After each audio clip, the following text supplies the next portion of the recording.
Hi friends, ಎಲ್ಲರಿಗೂ ನಿಮ್ಮ ಪ್ರೀತಿ YouTube ಚಾನಲ್ಗೆ ಸ್ವಾಗತ.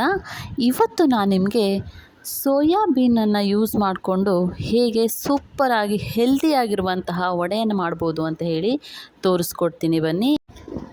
ಇದು ತುಂಬ ಹೆಲ್ದಿ ಆಗಿರೋದ್ರ ಜೊತೆಗೆ ತುಂಬ ಟೇಸ್ಟಿ ಕೂಡ ಆಗಿರುತ್ತೆ. ಬನ್ನಿ ಫ್ರೆಂಡ್ಸ್, ಇದನ್ನು ಹೇಗೆ ಮಾಡೋದು ಅಂತ ಹೇಳಿ ನೋಡೋಣ. ಇಲ್ಲಿ ನಾನು 100 ಗ್ರಾಮಷ್ಟು ಸೋಯಾಬೀನನ್ನು ತೊಗೊಂಡಿದ್ದೀನಿ.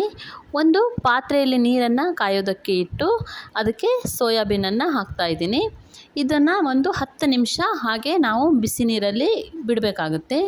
10 ನಿಮಿಷ ಆದಮೇಲೆ ಇದನ್ನು ಒಂದು ಪಾತ್ರೆಗೆ ನಾವು ಶಿಫ್ಟ್ ಮಾಡ್ಕೋಬೇಕಾಗುತ್ತೆ. ನೀರಿಂದ ಇದನ್ನು ಎಲ್ಲ ತೆಗೆದು ಒಂದು ಪ್ಲೇಟಲ್ಲಿ ಹಾಕಿ ಇಟ್ಕೋಬೇಕಾಗುತ್ತೆ. ಇಲ್ಲಿ ನೋಡಿ, ನಾನಿವಾಗ ಇದನ್ನೆಲ್ಲ ನೀರಿಂದ ತೆಗೆದು ಒಂದು ಪ್ಲೇಟಲ್ಲಿ ಸ್ವಲ್ಪ ಆರೋದಕ್ಕೆ ಬಿಡ್ತಿದ್ದೀನಿ. ಈಗ ಆರಿದ ನಂತರ ಇದನ್ನು ತೊಗೊಂಡು ಚೆನ್ನಾಗಿ ಇದನ್ನು ಕೈಯಲ್ಲಿ ಹಿಂಡ್ಕೊಂಡು ನೀವು ಇದನ್ನು ಒಂದು ಮಿಕ್ಸಿ ಜಾರಿಗೆ ಹಾಕಿ ಮಿಕ್ಸಿ ಮಾಡ್ಕೊಬರ್ಬೇಕಾಗುತ್ತೆ. ತುಂಬ ನುಣ್ಣಗೆ ರುಬ್ಬಬೇಕಂತ ಏನಿಲ್ಲ, ತರಿಯಾಗಿ ಒಂದೇ ಒಂದು ರೌಂಡು ತಿರುಗಿಸಿದ್ರೆ ಸಾಕು. ಇಲ್ಲಿ ನೋಡಿ, ಈ ಥರ ಆಗುತ್ತೆ. ಇವಾಗ ಇದಕ್ಕೆ ನಾನು ಚೆನ್ನಾಗಿ ಬೇಯಿಸ್ಕೊಂಡು ಸ್ಮ್ಯಾಶ್ ಮಾಡ್ಕೊಂಡಿರುವಂಥ 2 ಆಲೂಗಡ್ಡೆಯನ್ನು ಹಾಕ್ತಾಯಿದ್ದೀನಿ.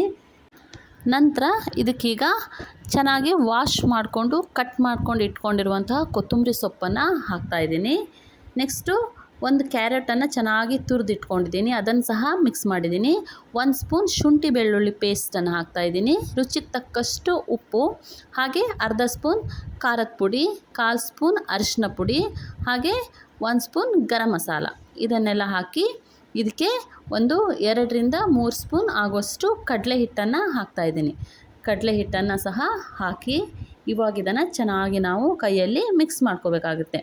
ಇದೆಲ್ಲ ಚೆನ್ನಾಗಿ ಮಿಕ್ಸ್ ಆಗಬೇಕು. ಇಲ್ಲಿ ನೋಡಿ, ಈ ಥರ ನೀವೀಗ ಚೆನ್ನಾಗಿ ಮಿಕ್ಸ್ ಮಾಡ್ಕೋಬೇಕಾಗುತ್ತೆ. ಇಲ್ಲಿ ನೋಡಿ, ಈ ಥರ ಇವಾಗ ನಾನು ಮಿಕ್ಸ್ ಮಾಡ್ಕೊಂಡು ಇಟ್ಕೊಂಡಿದ್ದೀನಿ. ಈಗ ಇದು ರೆಡಿಯಾಗಿದೆ.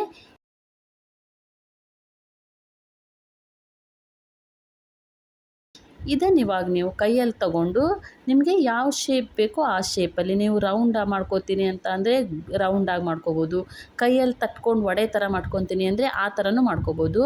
ನಾನಿಲ್ಲಿ ಇವಾಗ ಈ ಥರ ಓವೆಲ್ ಶೇಪಲ್ಲಿ ಮಾಡ್ಕೋತಾ ಇದ್ದೀನಿ. ಈ ಥರ ಮಾಡಿಕೊಂಡು ಚೆನ್ನಾಗಿ ಸ್ವಲ್ಪ ಪ್ರೆಸ್ ಮಾಡ್ಕೊಂಡು ಇಟ್ಕೊಂಡ್ರೆ ಆಯಿತು. ಇವಾಗ ಬಿಸಿ ಬಿಸಿಯಾಗಿ ಕಾದಿರುವಂಥ ಎಣ್ಣೆಯಲ್ಲಿ ಹಾಕಬೇಕು. ಇದು ಒಂದು ಸ್ವಲ್ಪನೂ ಬಿಟ್ಕೊಳ್ಳೋದಿಲ್ಲ. ಇದನ್ನು ನೀವು ಈವ್ನಿಂಗ್ ಟೈಮಲ್ಲಿ ಟೀ ಜೊತೆ ತಿನ್ನೋದಕ್ಕೆ ಸೂಪರ್ ಆಗಿರುತ್ತೆ. ಇಲ್ಲಿ ನೋಡಿ ಫ್ರೆಂಡ್ಸ್, ಇವಾಗ ತುಂಬ ರುಚಿಯಾದಂತಹ ಸೋಯಾಬೀನ್ ವಡೆ ರೆಡಿಯಾಗಿದೆ.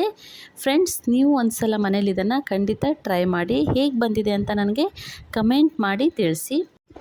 ಇವಾಗ ಬೇರೆ ಮಳೆಗಾಲ ಸ್ಟಾರ್ಟ್ ಆಗಿರೋದ್ರಿಂದ ಸಂಜೆ ಟೈಮಲ್ಲಿ ಬಿಸಿ ಬಿಸಿಯಾಗಿ ಏನಾದರೂ ಸ್ನ್ಯಾಕ್ಸ್ ತಿನ್ನಬೇಕು ಅಂತ ಅನಿಸುತ್ತೆ. ಆ ಟೈಮಲ್ಲಿ ನೀವು ಇದನ್ನು ಮಾಡಿಕೊಡೋದ್ರಿಂದ ಮನೆಯಲ್ಲಿ ಚಿಕ್ಕವರಿಂದ ಹಿಡಿದು ದೊಡ್ಡೋರವರೆಗೂ ತುಂಬಾ ಇಷ್ಟ ಆಗುತ್ತೆ. ನಿಮಗೇನಾದರೂ ನಾನು ಮಾಡುವಂಥ ಅಡುಗೆ ವಿಡಿಯೋ ಇಷ್ಟ ಆದರೆ ದಯವಿಟ್ಟು ಒಂದು ಲೈಕ್ ಮಾಡಿ ನನ್ನ ಚಾನಲನ್ನು ಸಬ್ಸ್ಕ್ರೈಬ್ ಮಾಡ್ಕೊಳ್ಳಿ ಫ್ರೆಂಡ್ಸ್. Thank you.